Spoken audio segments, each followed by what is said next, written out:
This video is going to cover my trip to Millennium Park and Maggie Daley Park in Chicago, Illinois in 2014 and 15. And I'm going to just cover some of the highlights as it relates to landscaping. This is the Lurie Garden connected by the BP Bridge over to Maggie Daley Park on the other side of the freeway. The bridge is amazing in itself. That's by Frank Gehry. And then Maggie Daley Park, which is this one here, has just opened in 2015. So pretty amazing, state-of-the-art playground for kids, done in a very artistic way. So some of the features of Millennium Park is one of the big one is Cloud Gate, or most people call it the Bean, it seems. This is a 33 by 66 stainless steel sphere of sorts, and it's the way it reflects everything is pretty amazing. That's me underneath it. Very cool feature, and this is Pritzker Pavilion. Symphony plays here apparently, and other types of concerts, and then it's just a big huge lawn for people to picnic on when no events going on. And again, there's the city as a backdrop, and that's what's really impressive about this, is how comfortable it is to be in different parts of this park, even though you're right in the heart of a very major city. This was my favorite part, except for the planting, which was the Crown Fountain. And this is an interactive piece of art and architecture where water comes out of the fountain every 15 minutes or so, but also there's two of these 50-foot high towers that display video image, and these are residents. Apparently there's like 1,000 of them, residents from Chicago that rotate through the imagery. And I guess it's open from about May to October depending on the weather. There's a still shot of it. Very cool. I mean, I like the way the architecture mirrors all the architecture right adjacent to the park. And then there's just the overall use of sculpture and art throughout the park is beautifully done. I just love the solemn look on this sculpture's face. It's right at the end of an avenue that leads you into the center of the park, and kind of a gateway piece there. So my recommendation, and this is one of the nicest parks I've ever been to, their blend of how they create spaces within the larger space and then integrate art into it, and also like you saw with Crown Fountain, it's things to interact with. When we get over to Maggie Daley Park, even more so, a lot of interactive stuff. That's more like the whole park is really more about interaction. My favorite part of this park, though, is the Lurie Garden, and this is part of it right here. There's actually a little waterway where you can sit and put your feet, and a lot of people do, and just cool off.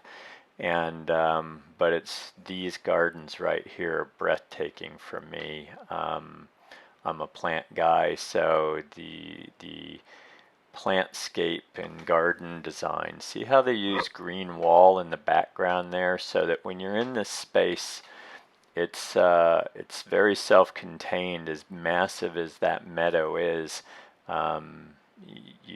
it's nice to just get lost in the drama of all the color and texture that Piet Odoff, the designer who did this, created. I mean, his use of color and textures, some of the best I've ever seen, hands down. And then there's the skyline in the background. So you have this amazing meadow, and yet behind it the city still reminds you that it's there. But look at that, how rich that is. So great feature. These photos were taken in July, and so it's kind of at the height of its bloom. A lot of the salvias that he used in the design are blooming, and I've seen photos of it at other times.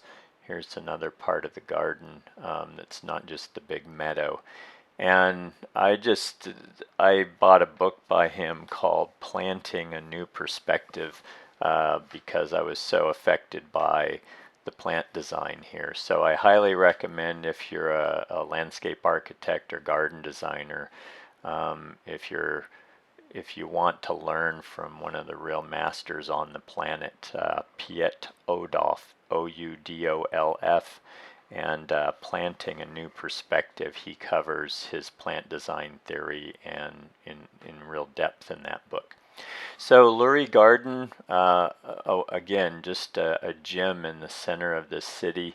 And when on one hand you have that, and then right over you cross this bridge, which is a piece of art unto itself. This is called the BP Bridge, and it was the first bridge that Frank Gehry ever designed, apparently. And again, using, it looks like a snake of sorts, and it leads you naturally across the freeway over to Maggie Daley Park. And as I said, Maggie Daley Park's very new and just opened in 2015. I was there in 2014. It was still under construction, and then when I went back a year later, it was open. So this park is very driven by use. You're going to see in a moment that as you cross the bridge, there's a putting, this right here is miniature golf course over here, and then on your left there's giant climbing walls that looks like a sculpture unto itself. Here you go. And I love how that kind of plays against the architecture in the way they design that. So they really took this park to another level, in that giving people of the city lots to do over in this park. And then you see the rubberized mats, and that was a lot of the park at Maggie Daley Park is covered by the rubberized mats. I thought this was really cool. These are inverted trees, real tree trunks turned upside down, a sculptural artistic element. Here you go. Kind of creepy and fun at the same time, and playful. And then this area right here was pretty stunning. It's like a miniature castle and bridge. It's like Tower Bridge in London, and that was kind of the I don't know, the major feature of Maggie Daley Park for me. So that's what I can tell you. I'm glad I got to share this with you. If you're in Chicago, you really have to get by and enjoy this. I mean, whether you're a landscape architect or not, there's so much to see there and experience. And as public spaces go, this is maybe the best one I've ever been in, that has so much to do and enjoy and appreciate, whether it's visual art or whether it's something to actually do with the family and kids. Enjoy.